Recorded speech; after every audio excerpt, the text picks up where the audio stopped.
ঘোষণার মাত্র ২৪ ঘন্টার মধ্যেই বাস্তবায়ন, চালু হলো আইসিইউ।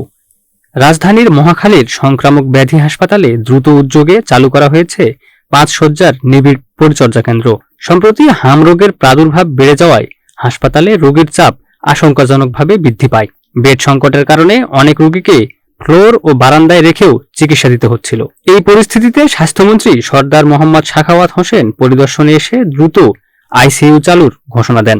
তার নির্দেশনার পরপরই দেশের বিভিন্ন স্থান থেকে চিকিৎসক, অ্যানেস্থেসিয়া বিশেষজ্ঞ সহ প্রয়োজনীয় জনবল যুক্ত করা হয়, স্থাপন করা হয় প্রয়োজনীয় যন্ত্রপাতিও।